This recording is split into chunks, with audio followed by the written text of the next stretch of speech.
Hey, everybody. I think I was just here a couple hours ago, wasn't I? But I was actually down at St. Mark's watching the water and the rain come down. Happy Friday evening to everyone. I am a little nervous. I'm going to be sharing my story, and so I have it in front of me, so there might be times when I look down at my story because I don't want to forget anything, and I've been working on it for about a month. So I am going to tag some people that I know wanted to watch tonight. So just bear with me, guys, while I go and tag some people.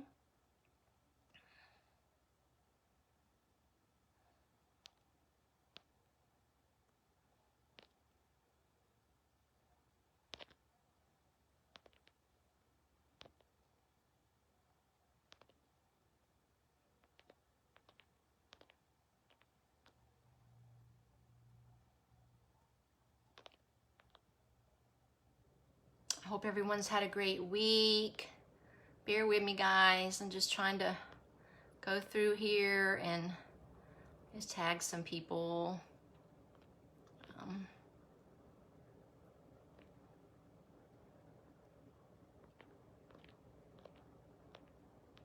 So I'll make sure I get the people that I know wanted to try to pop on.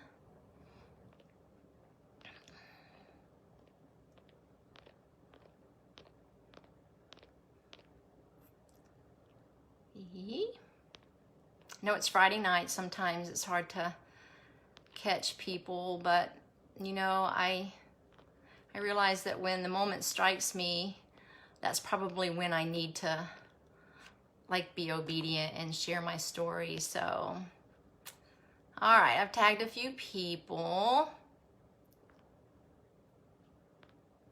And if anybody else wants to pop on, that's great too. All right? So how's everybody doing? Hey, Megan, thanks for popping on. And Ronnie, thanks for popping on and watching. Just gonna give it another couple minutes. I hope everyone's had a great week. I have had a great week. Today was a really good day, and it was supposed to rain tomorrow, but I just looked at the forecast and I might get to go to the beach. So yeah, I'm excited about that. I love the beach. Anyway, I'm gonna go ahead and get started because it's gonna be about 20 minutes in my story, and thank you so much for popping on. And I'm just gonna slide over the comments real quickly. Hey, Crystal, thanks for watching. For those of you that are new to my lives, my name is Lori, and I'm an advocate for health and wellness, and I am a survivor of domestic violence. So I'm an advocate for that, and I'm also an advocate for mental health. And I love natural solutions. So thank you so much for tuning in. Tonight I'm going to be sharing my story with you guys. Some parts are going to be a little difficult. There is so much more to my story than what I'm going to share with you tonight, but I can't be on here for hours sharing with you all the things that I've been through in my life, my 58 years on this earth. There's a lot. And so anyway, I wanted to share as much with you as possible to get the message out there of hope, healing, and restoration. So thank you so much for tuning in. If you know anybody that's struggling with any of those issues, please tag them in the replay or share this video with them, because I think so many times these issues are swept under the rug and there's not enough attention brought to them. And people suffer. They suffer alone. They suffer in silence because they're afraid that what people might think or say about them. And what I've learned is the more we keep secret, the more bondage we're in, and the more control and power that thing has over us. And so that's what I'm going to be sharing with you tonight. I'm going to be sharing with you my life story kind of briefly, and the things that I've been through that pertain to those things I just talked about. So thank you so much for tuning in. And my story kind of started, well, it didn't kind of start, it started 58 years ago. I was born in Florida, so I am a native Floridian, yes, and I love Florida. I love everything about Florida. I like the Panhandle a lot better than I do South Florida. Sorry, my South Florida friends, I love you and miss you so much, but the weather here is a little bit more mild than it is when I lived in Orlando, so... But the reason I decided I wanted to share my story is because several years ago I read a book called The Purpose Driven Life, and there were two things that I took away from that book. The one thing has just stuck with me forever. And Rick Warren said that nothing in our life is a waste unless we refuse to let God use it. And for the longest time, I couldn't understand that because I've been through some pretty horrific things. And I thought, how in the world could God use such pain, trauma, chaos? How could he use all those hurtful things for good? And now I'm realizing how true that is. So last year I was at church, and I felt really called to surrender this part of my life. I didn't have a problem sharing and being vulnerable one-on-one with people, but to go public and to share like my trauma, my hurts, everything that I've been through, to share that publicly, I was terrified. But I really felt like that's what God was calling me to do. And so I said, okay, God, if this is what you want me to do, then I'll do it. And so this whole year he's been preparing me, and I've been preparing to get to this point that I'm at tonight and to share my story with you. Now, being vulnerable is scary, and because when we're vulnerable, we open ourselves up and we take a risk. But one of my favorite speakers, Brene Brown, said one time, it is in vulnerability. We take a risk in vulnerability, but it's when we do that that we experience connection. And I read that over and over and over again. When we are vulnerable, it's a risk, but it's in that risk that we're taking that we make connections. And so just real briefly, I'll share a little story with you that happened to me, I don't know, about a year and a half ago. I was in a situation where I was with a young girl, and we had been working together and sharing some things together, and I just felt so compelled to share my story with her one-on-one. I had no idea what she was going through at all because she'd never shared anything with me. And so I began to share my story with her of trauma through domestic violence. And little did I know that that's what she was experiencing.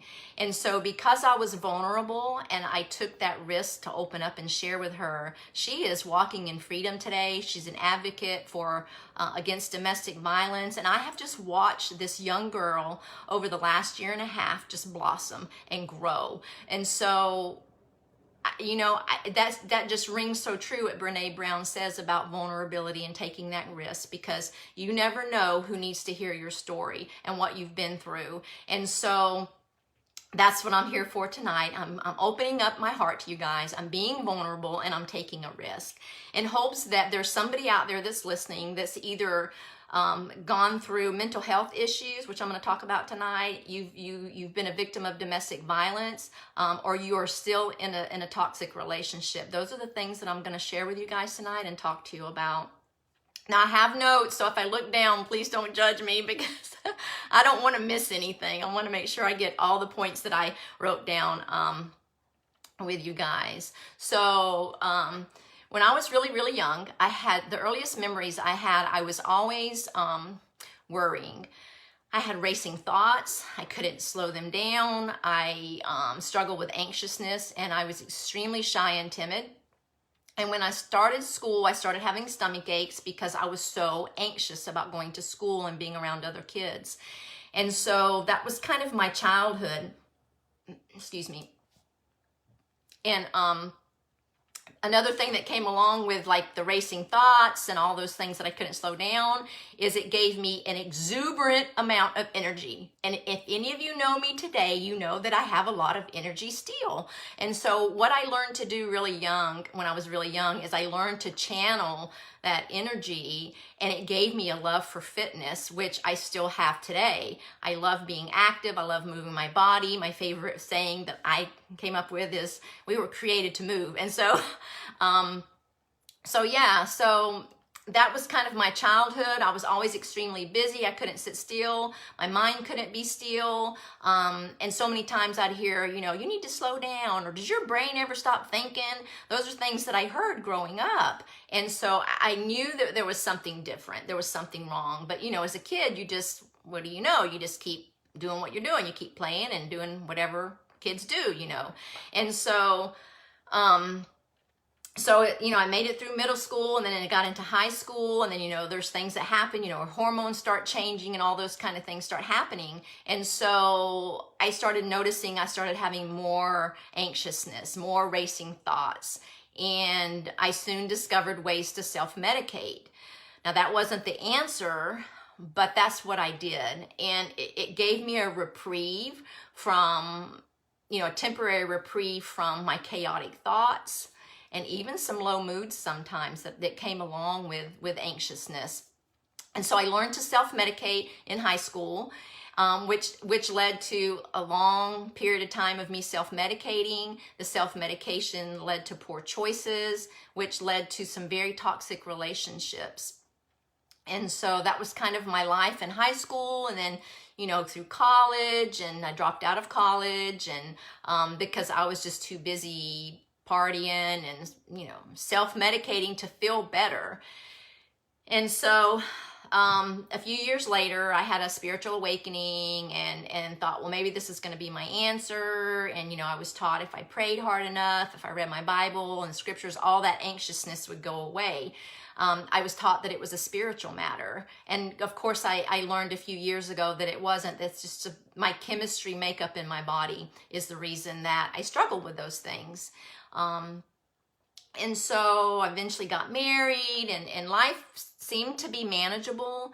You know, lost my first 2 children, and then started having a family. And by that time, I realized I was in a very toxic marriage.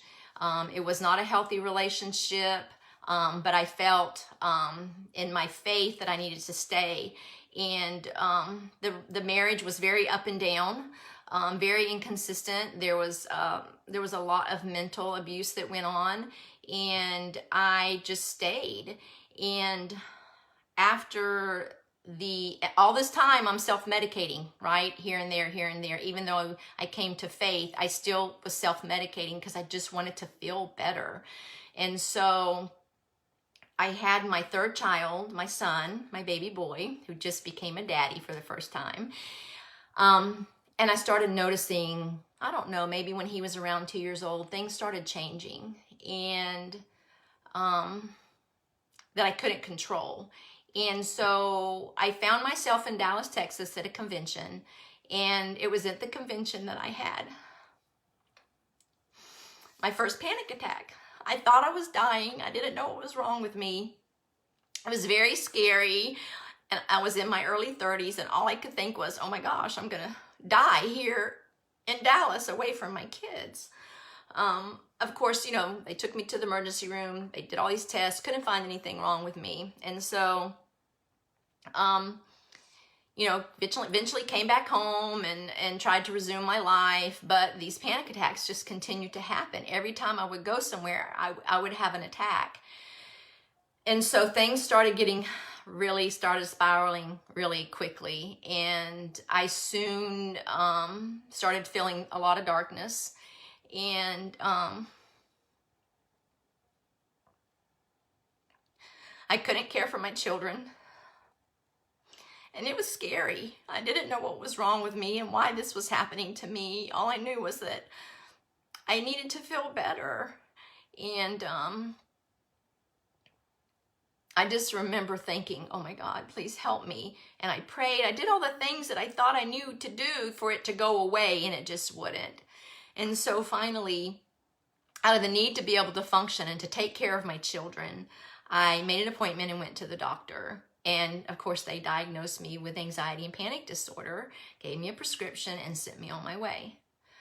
Well, I was thankful because I needed to feel better. I needed to be able to take care of my kids. And while all this was going on, remember, I'm in an abusive marriage and a stay-at-home mom and trying to function and take care of my children. And so The medication began to work with side effects. I still have breakthrough symptoms, but it became manageable.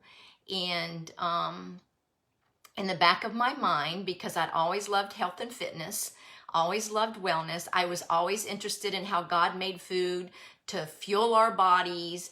And I just felt like, gosh, there's got to be something different besides this. Not that there's anything wrong with medication, but for me, I wanted something natural. I wanted something that I could feel good about putting in my body. But I didn't know anything. This was, my son is 27, and so this was 25 years ago. And so it wasn't long after that I had to take my children and I had to leave this toxic relationship, this toxic marriage, because it was not safe to keep them in this environment, and it wasn't safe for them and it wasn't safe for me.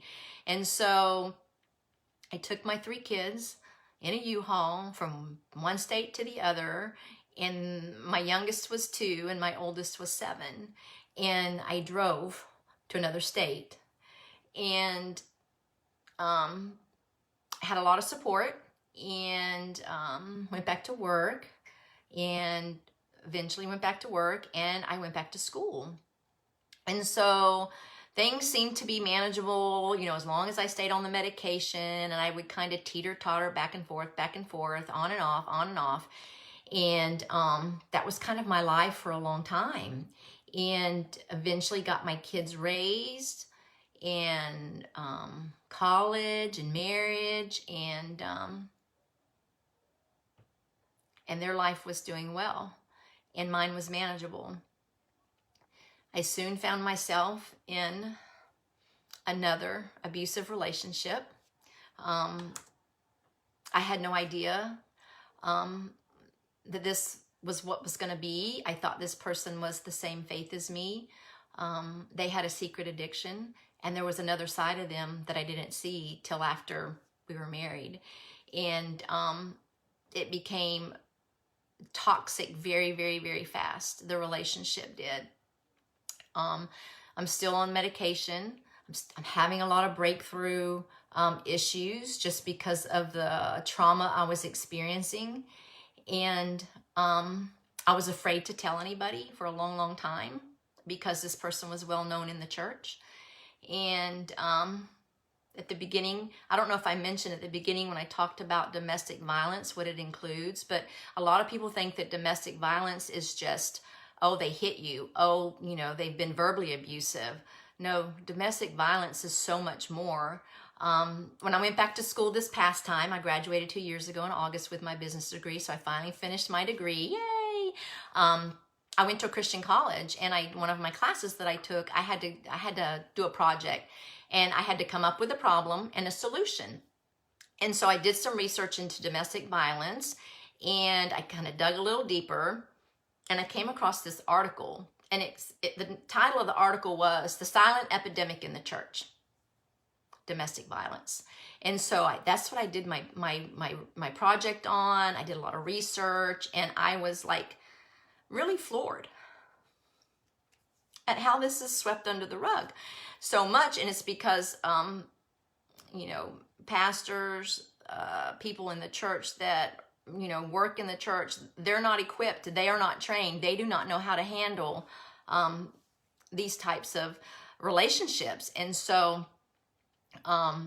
you know, and that's, to me, that's really sad. And I think that it needs to be spoken of more. I know women personally who are in abusive relationships in church, but they think the same way that I used to think. Oh, I'll just pray hard enough, or I'll be a good enough wife. I'll say I'll do all these things. God never intended for a woman to be abused by her husband. And I know I'm speaking of women, but I know that men are abused as well. But I'm a woman, so I'm speaking about my experience. God doesn't expect a woman to stay in an abusive relationship. And so, so I stayed for a very long time. And all the time in the back of my mind, I'm thinking about other things. You know, I'm thinking about, I want to stop taking this medication. I want a natural solution. You know, I want that. But in the time I was in this relationship, I began to let go of the things that I loved. I started giving up all my dreams and my goals. I lost myself. And 4.5 years ago, I finally had the courage to walk away. It was hard. And I was very, very broken when I walked away from that relationship. A few weeks ago, you know how on your Facebook memories things come up, you know, memories? Well, this memory came up, and I was at a church function at a fundraiser 3 months after I left my husband, and I didn't even recognize myself. I looked 20 years older than I am now. My hair was dry and brittle looking, and I looked like the life had been drained out of me. And it was just so surreal looking at that picture, because I'm like, oh my gosh, I did not realize what that relationship had done to me. And so when I left, I had already started going back to school again. And over the last 4.5 years, I've spent that time healing, rediscovering myself, rediscovering my passions that God has put in my heart. And one of the things that he's put in my heart is the desire to help other people. And so all this time, all this time I'm thinking, okay, I want to find a natural solution to help with my anxiety and my low moods. And so maybe about 2 years ago, I started hearing the word CBD. Of course, medical marijuana was already on the scene. I didn't want to go that route, even though I qualified, even though I met the criteria. That was just something that I didn't want to do. And so I started hearing about CBD. I did a little bit of research, and I discovered that hemp and marijuana are not the same thing. And I know that there are a lot of people still that think that those are the same plants, and they're two totally different plants. Marijuana has a high THC, so that's where you get the psychoactive effect, and hemp actually has a very low THC. And all the studies are showing there are so many benefits to the hemp plant and all the different things that it can do for us in our body. And so I didn't do enough research, and so I ordered my first bottle of CBD from a really well-known website that, if you're a member, they will ship it to you in 2 days. And so I got my bottle. I was really excited. I started taking the CBD, and nothing happened. I'm like, this stuff is not for real, you know? Of course, I learned later, as I found a product that was a high quality pure CBD oil. I found out that this company forbids the sale of CBD on their website. Even though it might say CBD on the bottle, it is only hemp seed oil. It has no cannabinoids in it, which is what CBD stands for. So no cannabinoids. And so it didn't work for me because it wasn't CBD. It was just the hemp seed oil. So if that's you and you are purchasing your CBD from this company, this website, it's not real CBD. So I always tell people when I'm training and educating people, make sure that you know what you're getting in your CBD. You want to make sure, I don't know if you'll be able to see it on the bottle. Can you see that little H right there? When you're buying your CBD, make sure it has that on there. What that is that's the hemp seal of approval from the U.S. Hemp Authority Roundtable, and only a select few companies actually have that seal, that they're certified that their product is pure CBD oil. And so after that, I was a little skeptical, and then my best friend said, hey, do you know this lady, so-and-so, so-and-so? And I'm like, no, I don't think I know her. And she's like, well, I think you need to meet her because she uses CBD oil, and I think you need to talk to her. And so I said, okay, great. Give me your information. So she connected me with her, and I sent her a message on Facebook and said, hey, you know, my friend Sonia said I needed to reach out to you, and I'm really curious about CBD, and I tried it from here, blah, blah, didn't have any results. And so she said, well, what are you looking to use it for? And I said, well, I struggle with anxiousness and low moods. And I have my whole life, and I just want a more natural solution. And so she sent me a lot of information and answered all of my questions. And I decided, because there was a money back guarantee, that I could do this risk-free. And if it didn't work, like the last bottle of CBD didn't work, I could get my money back. And so I trusted what she was telling me, and I trusted that, you know, that she said that the product had worked for her, and she shared a little bit of her testimony. I decided I was going to give it another try, because for many, many, many years I had been searching for a more natural solution and something that I could feel good about putting in my body, and that was safe, that didn't have side effects, because the medication that I had been on for so many years had so many side effects and was very, very, very difficult to stop taking. Took me a year. And so I wanted to try the CBD again, because I knew that it was safe, and I knew that there were no side effects. I knew that it wasn't addicting, and I knew that it wasn't going to make me high. And so I ordered my first bottle, and by this point in my life, I'd already started having issues with sleep. I was experiencing a lot of joint pain, especially in my elbows. My elbows hurt every morning when I woke up. My hands started hurting. I had pain in my feet. And so I began to take the CBD, and the first night I took it, I slept all the way through the night. And I'm like, maybe that's just a coincidence. So anyway, my friend said, now Laura, you want to make sure that you take this consistently. And I understood about being consistent, because I loved health and fitness, and I knew that when I worked out, if I wanted to see results, if I wanted to see, you know, more muscle here or that, or whatever, I knew that I had to be consistent working out, or I wasn't going to see any results. So that's anything that you do in life. When you have a goal or a desire to achieve something, if you're not consistent, then you're not going to see the full benefits, right? And so I said, okay, I'm going to be consistent. And I was consistent. I did everything that she told me to do.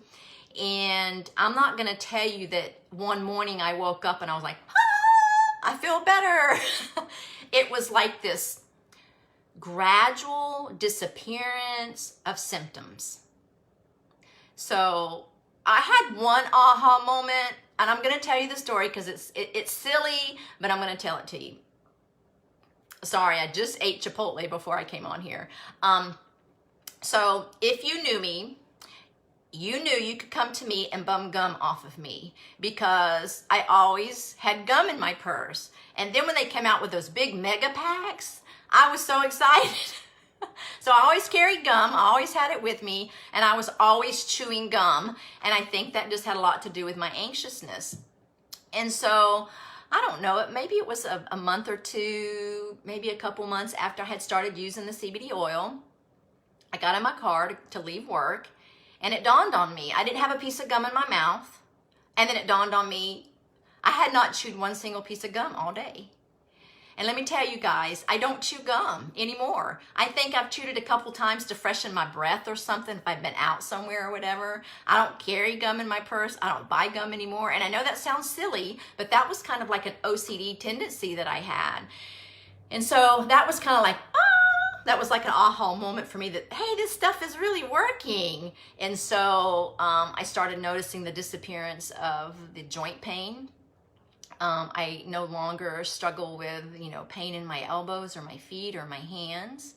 And so, so as I've been on this healing journey for the last 4.5 years, I really feel like the CBD has helped me in so many ways with the anxiousness. And not long after I left my husband, I was in counseling, and the doctor told me that I had, I can't really name it, but it's four letters where people who go through trauma experience this. And so anyway, so it has helped that as well. And it's just helped me overall to be balanced And that's what CBD does. It actually brings your body back into a normal homeostasis or a balance. And so I started falling in love with the product, and I decided that I wanted to be an advocate for it because it helped me so much. And remember what I said, that one of the things that God put in me was a desire to help other people. And so this is one of many ways that I love helping people. I like being an encourager. I like sharing valuable information with people. I like coming alongside people to help them to grow, to be successful. And so I titled my live Hope, Healing, and Restoration, because there are so many things about my story I can't tell you right now. The trauma that I've been through, the things that I've experienced. But I know that all of it, God can use all of it. And because I decided to surrender that part of my life to Him, I want Him to use that. I want Him to use that to help other women realize you don't have to suffer in silence. You don't have to stay in an abusive marriage or an abusive relationship. You don't. And there's hope out there. There's help for you. And I encourage you, if that is you, to please find someplace safe, find somebody to talk to, and don't be embarrassed. Don't be ashamed, because it is not your fault. And for a long time, I carried a lot of guilt and a lot of shame and didn't want to share things like that with people, because I took responsibility for their behavior. And I've learned that the only person's behavior I can take responsibility for is mine. And so I just wanted to come on and share with you just a little glimpse of my life and the things that I've experienced and the trauma and the healing that has happened. And that healing is possible. Restoration is possible. It really, really is. And so, yeah. So I hope that you are able to get something out of my story. And like I said in the beginning, if you know anyone who is struggling in any area, mental health, or they're in a toxic environment or a toxic relationship, and they need to hear this story, please share my story. If you are watching this story on the replay, will you please drop that in the comment, #replay, so that I'll know that you got to watch it. And I just want to thank you for taking the time to listen. If you have any questions, if you need somebody to talk to, please reach out to me. If not me, find somebody that you can trust, that you feel safe with, and talk to them. If you have any questions about CBD and how it could help you, because it helps with so many things, please don't hesitate to reach out to me. I'm here to help you. I'm here to be an advocate for you. I'm here to educate you in any way that I can. So thanks again for watching, and I hope everyone has a great night.